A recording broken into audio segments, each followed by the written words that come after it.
Second హాఫ్‌లో కొంత content ఉన్న సాగదీసినట్టు అనిపించిన మైకేల్ క్యారెక్టర్ యాంగిల్ కథను నడిపించడంతో ఇంట్రెస్టింగ్ జోన్‌లోకైతే వెళ్ళిపోతుంది భయ్యా. చివరగా 20 నిమిషాలు ఆ సన్నివేశాలు, క్లైమాక్స్, ఎపిసోడ్‌ను నడిపిన విధానము ఎక్స్ట్రార్డినరీగా ఉండడమే కాకుండా ప్రేక్షకులను భక్తిభావంలో కూడిన ఎనర్జీ లెవెల్‌లోకి ఇంజెక్ట్ చేస్తాడు director. Hi friends, welcome to ఒక్కసారి చూడు యూట్యూబ్ ఛానల్.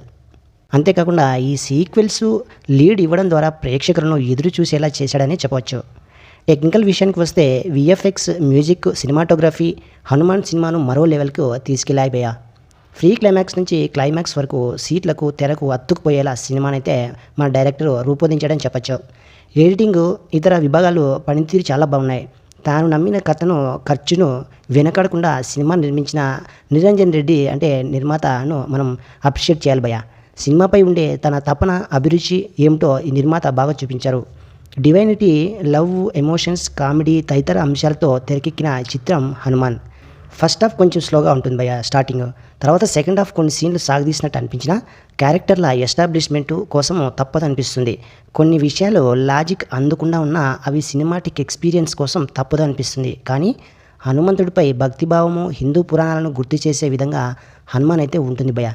ఈ సినిమా తప్పకుండా థియేటర్లోనే చూస్తే మంచి ఫీలింగ్ అంటే అనుభూతిని కలుగుతుంది. కాబట్టి ఈ సినిమాను థియేటర్లో వెళ్ళి చూడండి, మిస్ చేసుకోవద్దు. ఇక హిందూ పురాణాలను టచ్ చేసినా కూడా ఎక్కడ లైన్ అయితే దాటకుండా అందరూ అంగీకరించేలా మన డైరెక్టర్ అయితే తీశాడు భయ్య.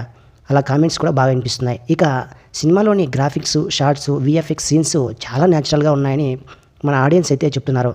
బ్యాక్గ్రౌండ్ స్కోర్ మరో హైలైట్ అని నెట్టింట అయితే బాగా వైరల్ అవుతుంది. మూవీలోని చాలా సీన్స్ ఆడియన్స్కి గూస్ బంప్స్ తెప్పిస్తాయని ఆ సీన్స్ వైరల్ కూడా చేస్తున్నారు భయ్య. ముఖ్యంగా సినిమా చివరిలో ఆంజనేయ స్వామి షార్ట్స్ అయితే ఆడియన్స్ని సీట్లో కూర్చొనివ్వలేదని టాక్. ఇక ఈ సినిమాకు సీక్వెల్ కూడా ఉందంట భయ్య. ఆ సీక్వెల్కి జై హనుమాన్ అనే టైటిల్ని కూడా ఫిక్స్ చేశారంట మేకర్స్. ఇక ఈ చిత్రాన్ని 2025కు తీసుకురాబోతున్నట్లు కూడా అనౌన్స్ అయితే చేసేశారు. ఇప్పుడు ఫస్ట్ పార్ట్ బ్లాక్ బస్టర్ విజయం సాధించడంతో సెకండ్ పార్ట్ జై హనుమాన్పై భారీ అంచనాలు అయితే నెలకొన్నాయి. కాగా ఈ చిత్రం నార్త్ ఆడియన్స్ని అయితే విపరీతంగా ఆకట్టుకుంటున్నట్లు తెలుస్తోంది. ఓకే భయ్య, ఈ వీడియో కనుక మీకు నచ్చితే లైక్ చేయండి, షేర్ చేయండి, తప్పకుండా సబ్స్క్రైబ్ చేసుకోండి.